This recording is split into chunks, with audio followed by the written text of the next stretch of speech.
I had an awesome find on the 1950 census. Now, I know the last video I did was something that was a little unsavory, kind of a shocking thing. If you haven't seen that, go back and watch that. But this was really good. And I was really surprised by this. I didn't expect to get quite what I was able to find. And this was really a great surprise. I had not expected to find what I did find, and what I subsequently was able to get was one of the main reasons why I do family history. It's not just collecting names, but it's actually putting our family together, which is what I was able to accomplish. So, like I mentioned in the last video, the 1950 census is getting indexed, but it's not indexed yet, so it's still not searchable. But you can go page by page in enumeration districts. So if you have an idea of where your family live, then you can go through the enumeration district. So getting to that, this is the second enumeration district that I was going through because I'm looking for Baltic Street. So, because this is where a lot of people from my family lived, and people from Carini, Sicilia, which is the same town in Sicily where they're from. So you can see, blow that up. I've got Baltic Street. I'm not having much. I'm going through this page by page, and I'm not having much luck because by 1950, a lot of families were moving out, like to Long Island, like my family. So not as many people were still living in Brooklyn, and if they were in Brooklyn, they weren't necessarily living next to family anymore. So that's something that tended to happen also. So I get to the 11th page of this enumeration district, and it hits me right there near the bottom, Randazzo, and Antonio Randazzo. Okay, hey, this is a pretty good start, you know. This looks pretty good, and unfortunately, not too much information here.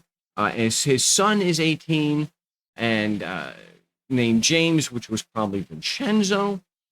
And I was not able to find any information to verify this particular Antonio Randazzo. There's just so many. It's such a common name in Sicily. And, you know, I have thousands on my tree. So I wasn't able to get to verify that at this time. I mean, there is this a travel document from 1920. And so we go to the bottom there. It's Antonio Randazzo. And you come down here, and it is Carini. His wife is Maria Pasalaca. It gives the address in Carini. But I can't verify that this is the guy. Even if I can show that they're from Carini, I can't show this is the guy on the census record. I figured what I would do is I would look at the next one down, because the next one down is a Vito Ruffino. Vito Ruffino. And it really helped. I mean, Vito's a common name, but what it also really helps is his wife's name is Stefania, and that is not very common. Plus, he's 53, she's 48, so, you know, it's looking better already than the previous one I found. And of course, they're in Italy. They're born in Italy. They're all from Italy. And the son's name is Salvador. So I was able to go through the records and find, this is actually from Find a Grave, Vito Ruffino. And I through the records, I was able to confirm that I have the right guy. He is from Carini. I do need to go in and edit this with the actual birthday. So now, he wasn't actually on my tree yet, but I was able to find his parents on my tree, and I was able to fill things in. So this is the Vito Ruffino. He's a fifth cousin, one time removed from my great-grandmother. So I was able to find and confirm they are from Carini. They are related. And from the son's Salvador, his was updated. I believe, you know, I did the editing on that. Salvador, it gave a lot of information on his obituary, which was listed on Find a Grave. So big love to those who work as volunteers on Find a Grave and put the obituary in there. That is always awesome to see. So it turns out that he was the original owner of Connie's Pizzeria in Brooklyn. And from there, and this is what is so it's great to find that. But what is also so awesome about this, and the main reason why I do this, was I was able to take the information from here and from another obituary. I was able to take that information, and I was actually able to contact, I know, Facebook. I don't like it either, but it's really good for connecting with living family members, which is what I was able to do here. So one of the things that I suggest using Facebook for is groups, and to do it for family history and connecting with people. So what I was able to do, again, based off of an obituary, I was able to connect with Vito's grandson, which was really cool.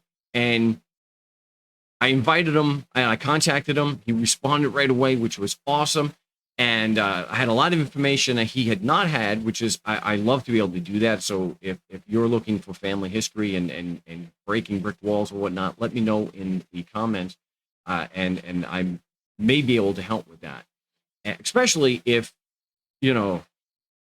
siamo Siciliano, that's a big plus for me. So not only did Vito join the group, but he started inviting some of his cousins.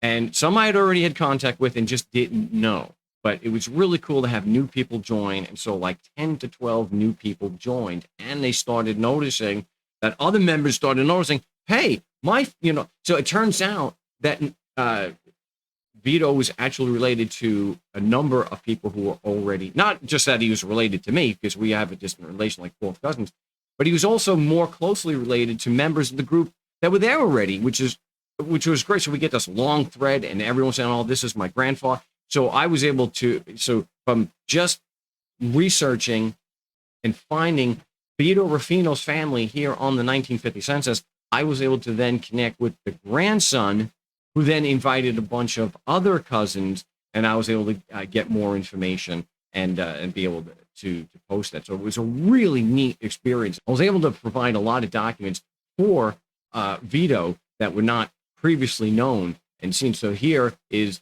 the same Vito, right? He is living at 234 Warren Street, but this is before 1950.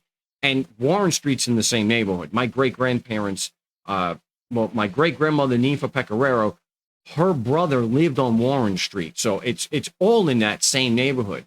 So this is the World War II draft record, and this is Vito Ruffino's. This is his Declaration of Naturalization, and you can see here he is at the time, because this is even older.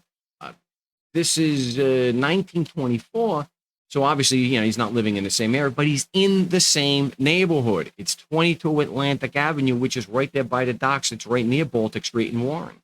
I was able to get his wife, Stefania Marandino. This is what's so great about Sicilian tradition, where Sicilian women did not use their husband's name, not until they got here.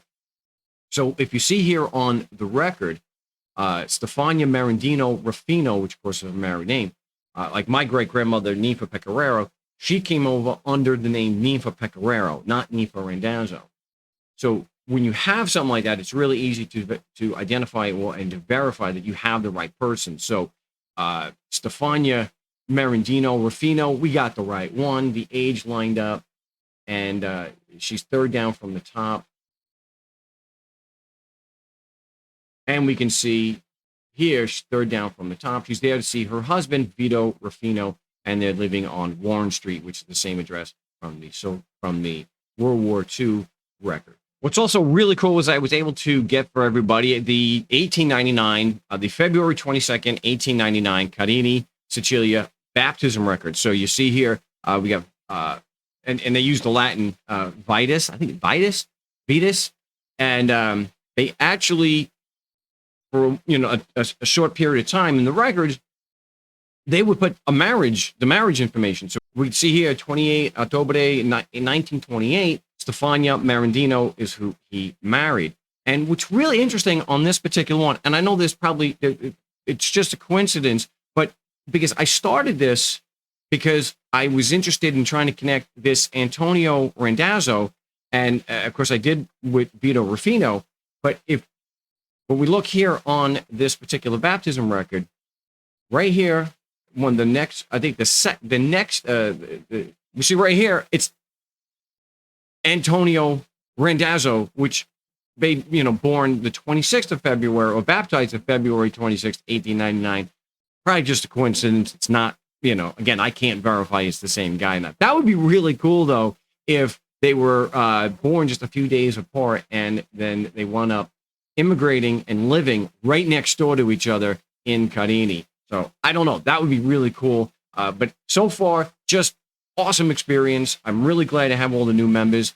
And that's really what I want to do with family history. It's not just to compile names. It's not just the awesome history that's behind it, but it's actually connecting with living family. And not only am I connecting with living family, but the members of the group then are connecting with their cousins they may not have known about and only found out because somebody posted, hey, Salvador is my grandfather's brother. Cool.